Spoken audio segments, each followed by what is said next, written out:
Assalamualaikum warahmatullahi wabarakatuh. Perkenalkan, nama saya Falyoma, NIM 19087149, Prodi Pendidikan Kepelatihan Olahraga. Baik, di sini saya akan mempresentasikan yaitu tentang fisiologi otot dan olahraga. Pertama, pengertian fisiologi otot. Fisiologi atau ilmu fasal adalah salah satu dari cabang biologi yang mempelajari berlangsungnya sistem kehidupan. Sedangkan otot adalah kumpulan sel otot membentuk jaringan yang berfungsi untuk menggerakkan organ tubuh. Selanjutnya, fisiologi adalah suatu sistem mempelajari dan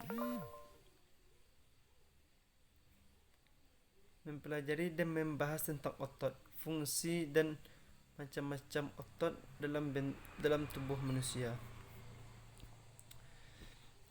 Jenis-jenis otot dan fungsinya dalam tubuh manusia yaitu yang pertama, otot lurik. Otot lurik tersebut tersebar di seluruh tubuh. Otot ini menempel pada kerangka melalui tendon.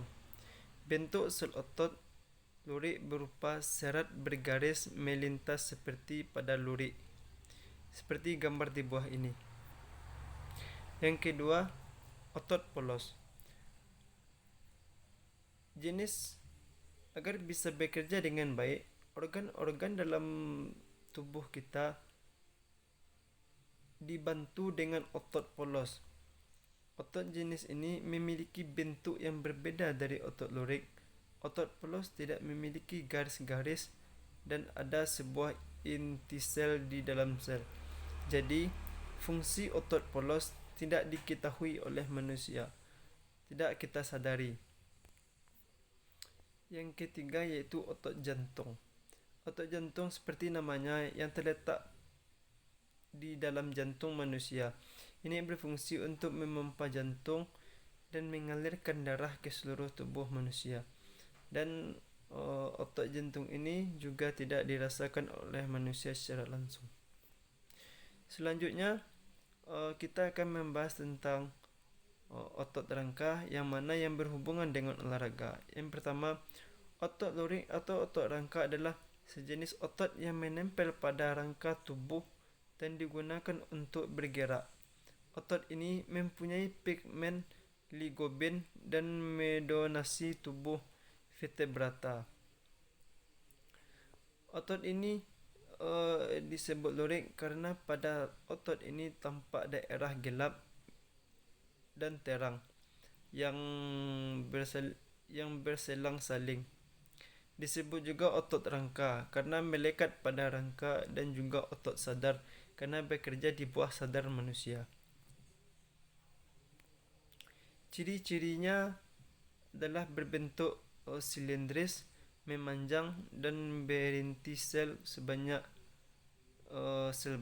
bergerak dalam waktu cepat dan cepat lelah. Fungsi otot dalam tubuh manusia yaitu yang pertama, otot berfungsi untuk melakukan gerak tubuh. Sedangkan di dalam sebuah aktivitas olahraga, otot sangatlah penting karena ototlah yang menggerakkan dan memberikan respon kepada tulang. Otot ini melekat pada tulang-tulang manusia dan mendirikan oleh sistem saraf. Jadi dari sistem saraf yang mulai dari otak akan merespon kepada otot, lalu otot memberikan kontraksi kepada tulang sehingga akhirnya terjadilah sebuah gerakan. Yang kedua itu membantu peredaran darah. Seperti yang mana kita tahu, fungsi otot ini yaitu otot polos dan otot jantung, yang mana bergerak dalam tubuh manusia tanpa kita sadari. Yang ketiga untuk membantu pernafasan.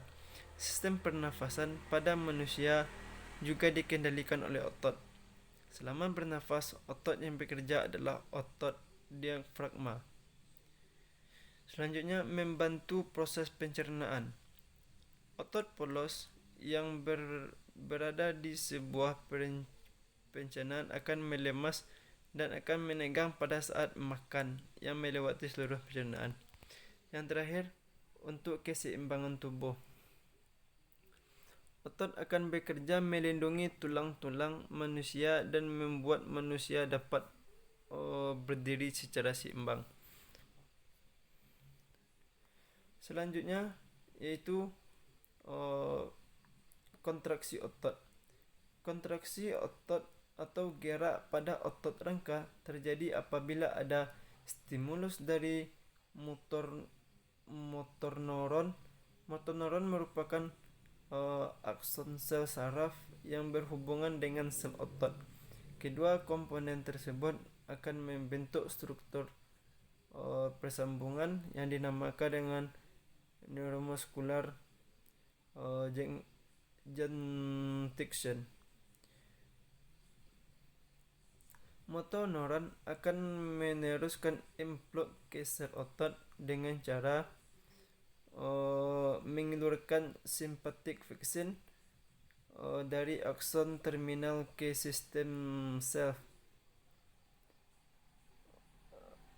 Synaptic silence ini akan menempel pada motor sehingga menimbulkan perubahan permobilitas pada sembaran sekotoplasma. Seperti ini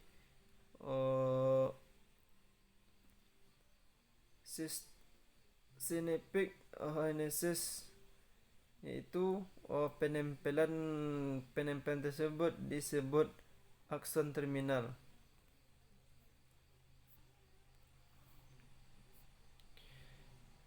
Selanjutnya, kontraksi otot pada saat olahraga. Yang pertama, sinyal dari sistem saraf. Dimulai dari sinyal dari sistem saraf yang diteruskan melalui saraf motorik dan diterima oleh sel-sel otot. Reaksi kimia dalam otot.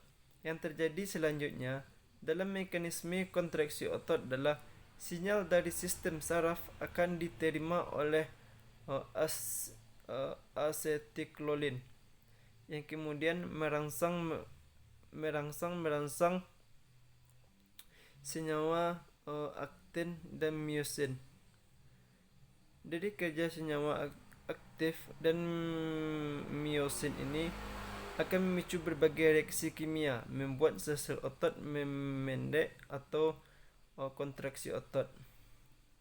Melemasnya otot saat sinyal dari sistem saraf sudah tidak diberikan lagi, maka reaksi kimia dalam otot akan kembali seperti semula. Otot akan memanjang atau melemas. Inilah akhir dari mekanisme otot.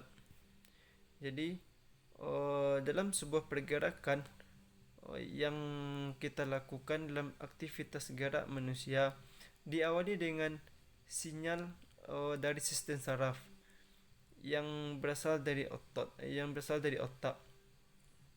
Selanjutnya akan bereaksi ke sel-sel yang berhubungan dengan otot, sehingga otot-otot tersebut memberikan kontraksi kepada rangka-rangka yang akan memberikan sebuah gerakan. Seperti gambar yang kita lihat sekarang, ketika kita menegangkan tangan, otot bicep bereaksi dan otot tricep berkontraksi, maka akan terjadi gerakan menekuk tangan atau kaki. Ini contohnya di siku atau di bagian otot. Sedangkan otot bicep berkontraksi dan otot tricep berelaksasi, maka terjadi gerakan menekuk tangan atau kaki. Mungkin hanya sekian hasil presentasi dari saya. Terlebih terkurang saya minta maaf. Saya sudahi dengan Assalamualaikum warahmatullahi wabarakatuh.